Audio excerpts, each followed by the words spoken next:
Hello students, good morning. हमारा जो last lecture था उसके अंदर हमने क्या किया था, law of conservation of mechanical energy किया था। आज हम बात करेंगे स्टेबिलिटी के बारे में, साथ में हम एक रिलेशन देखेंगे बिटवीन फोर्स, ठीक है। तो आज है relation between force and potential energy. अब देखिए, जो लास्ट लेक्चर था उसमें क्या था, work done by conservative force is always equals to negative of change in potential energy. इसको क्या लिख सकता हूँ मैं, एफ इंटू में displacement is equals to negative of change in potential energy. तो यहाँ से फोर्स की वैल्यू क्या आ गई, negative of change in potential energy upon में डिस्प्लेसमेंट। तो एक तो मेरे पास में रिलेशन आ गया ये, और ये रिलेशन है between potential energy and force, ठीक है। अब अगर मैं यहाँ पर कह दूँ कि जो मेरी लिमिट्स हैं डेल्टा एक्स की, वो टेंड्स टू भी क्या है, ज़ीरो है।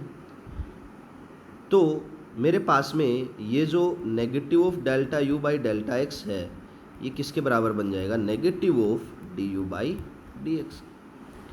तो force is equals to negative of d u by d x, ठीक है ना।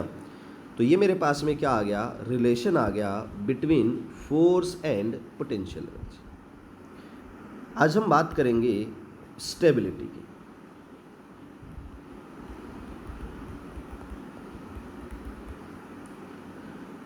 देखिए, हमारे पास में तीन तरह के इक्विलिब्रियम होते हैं स्टेबिलिटी को चेक करने के।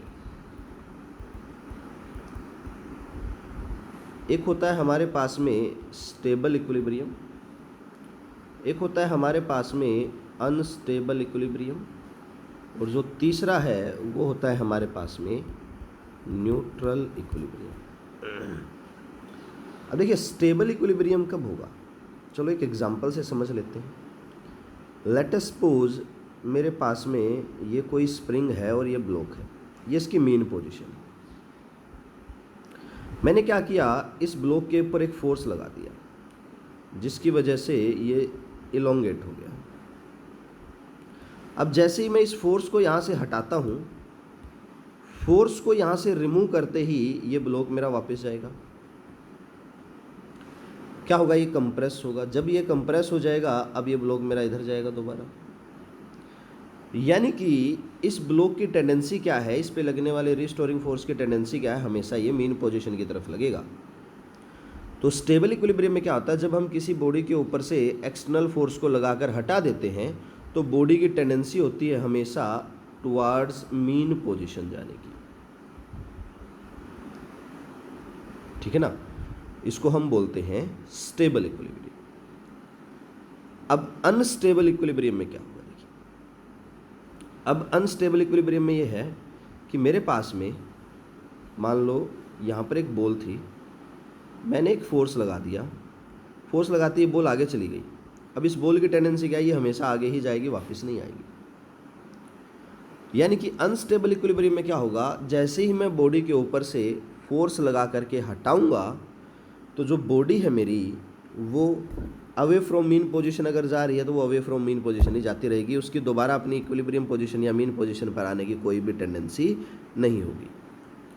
फिर से देख लो, स्टेबल इक्विलिब्रियम में क्या है, बॉडी की टेंडेंसी है दोबारा से कहाँ आने की, मीन पोजीशन पर आने की। और अनस्टेबल इक्विलिब्रियम में क्या है, बॉडी की टेंडेंसी है अवे फ्रॉम मीन पोजीशन जाने की। और न्यूट्रल इक्विलिब्रियम क्या है, न्यूट्रल इक्विलिब्रियम में बॉडी कहीं पर भी रखी हो उसके ऊपर लगने वाला जो नेट फोर्स है वो हमेशा क्या होता है, ज़ीरो होता है। ये क्या है कंडीशन हमारे पास में न्यूट्रल इक्विलिब्रियम की।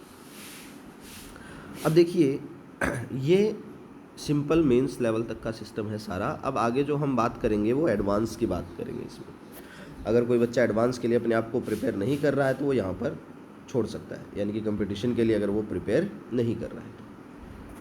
अब देखिए, स्टेबिलिटी को कभी भी अगर आपको डिफाइन करना हो तो आप स्टेबिलिटी को एनर्जी की टर्म में डिफाइन करने की कोशिश कीजिए, ठीक है ना। अब एनर्जी की टर्म में कैसे, अगर किसी बॉडी की एनर्जी है मिनिमम तो वो बॉडी क्या होगी, स्टेबल ज़्यादा होगी। अगर किसी बॉडी की एनर्जी है ज़्यादा तो वो बॉडी क्या होगी, अनस्टेबल ज़्यादा होगी। अब हम एनर्जी के बिहाफ पर स्टेबिलिटी को चेक करते हैं। अब देखिए स्टेबल इक्विलिब्रियम की कंडीशन क्या होगी अगर मैं एनर्जी के बिहाफ पर स्टेबिलिटी को क्या करता हूँ, चेक करता हूँ। अब एनर्जी होनी चाहिए मिनिमम, सीधी सी बात है। तो स्टेबल इक्विलिब्रियम पे क्या होगा, एनर्जी का डिफरेंशिएशन जीरो हो जाएगा। और अगर मैं इसका डबल डिफरेंशिएशन करता हूँ एनर्जी का, तो वो क्या होगा, ग्रेटर देन जीरो होगा। अगर ये दो कंडीशन आपकी मैच होती हैं तो बॉडी आपकी स्टेबल इक्विलिब्रियम पे है, अदरवाइज नहीं। इनको हम मैच करवाएंगे, एग्जांपल भी देखेंगे, पर लाइव क्लास में देखेंगे, ठीक है। अब देखेंगे अनस्टेबल इक्विलिब्रियम के केस में क्या होगा। जो अनस्टेबल इक्विलिब्रियम है उसमें क्या होगा, आपके पास में जो बॉडी का डबल डिफरेंशिएशन है, अगर मैं बात करता हूँ डबल डिफरेंशिएशन की, तो बॉडी का जो डबल डिफरेंशिएशन है,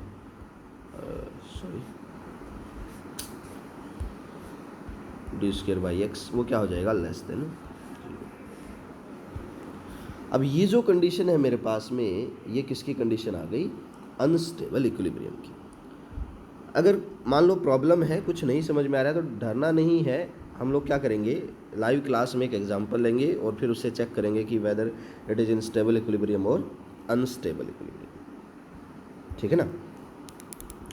तो ये हमारे पास में क्या आ गई, कंडीशंस आ गई हैं, और ये कंडीशन जो है दोनों के दोनों आपको याद रखनी है।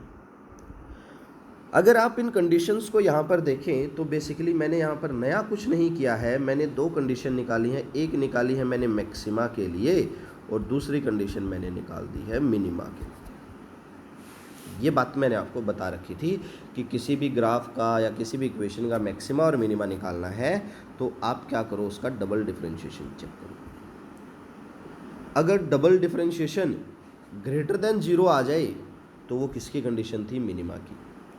और अगर double differentiation less than zero आ जाए तो वो किसकी कंडीशन थी, मैक्सिमा की। मैं आपको दिखा भी देता हूँ यहाँ पर एक बार, देखिए क्यों ऐसा होता है। अब जैसे कि मान लो ये कोई कर्व है, साइन कर्व। अब इस पॉइंट के ऊपर देखो ये कांस्टेंट होगी, और इस पॉइंट पर यहाँ पर देखो ये क्या, ये भी क्या होगी, कांस्टेंट होगी। और कांस्टेंट का डिफरेंशिएशन क्या होता है, जीरो। मैंने इसीलिए जीरो लिखा है, सॉरी यहाँ पर भी लिख सकते हो आप, du बाई dx बराबर जीरो। अब इस पॉइंट के बाद देखो, इस पॉइंट के बाद ये कर्व कहाँ जाने लगी, डिक्रीज होने लगी, ठीक है ना, डिक्रीमेंट आ गया। डिक्रीमेंट आ गया तो अगर मैं यहाँ पर डबल डिफरेंशिएशन करता हूँ, और वो डबल डिफरेंशिएशन क्या होना चाहिए, लेस देन जीरो, नेगेटिव, क्योंकि ये नेगेटिव में जा रही है। अगर मेरा double differentiation less than zero आ गया तो इससे मतलब मैं यहाँ पर कहाँ पर हूँ, मैक्सिमा पर हूँ। तो ये मेरी किसकी कंडीशन आ गई, मैक्सिमा की कंडीशन आ गई, ठीक है। इसी तरह से अगर मेरा डबल डिफरेंशिएशन यहाँ पर करता हूँ तो देखो, अब इस पॉइंट के बाद में मैं कहाँ जा रहा हूँ, इंक्रीमेंट की तरफ जा रहा हूँ। तो यहाँ पर मेरा जो डबल डिफरेंशिएशन आएगा वो क्या आएगा, ग्रेटर देन जीरो। तो डबल डिफरेंशिएशन अगर ग्रेटर देन जीरो आ गया तो ये मेरे पास में किसकी कंडीशन आ गई, मिनिमा की कंडीशन, ठीक है ना। तो मैंने यहाँ पर क्या किया है, कुछ नहीं किया, मैक्सिमा और मिनिमा की कंडीशन चेक की। भाई अभी थोड़ी देर पहले क्या कहा था, स्टेबल इक्विलिब्रियम कब होगा, स्टेबल इक्विलिब्रियम होगा जब एनर्जी मिनिमम होगी। तो ऑब्वियस सी बात है, डबल डिफरेंशिएशन मेरा ग्रेटर देन जीरो आएगा तो मिनिमम। अनस्टेबल कब होगा, जब एनर्जी मैक्सिमम होगी। Double differentiation less than zero आएगा तो मैक्सिमम। तो मैंने क्या किया, यहाँ पर सिर्फ मैक्सिमा और मिनिमा की कंडीशन लिखी, ठीक है। हम डिटेल में देखेंगे इनको लाइव क्लास में, ठीक है। आज के लिए सिर्फ इतना ही। Thank you, have a great day ahead.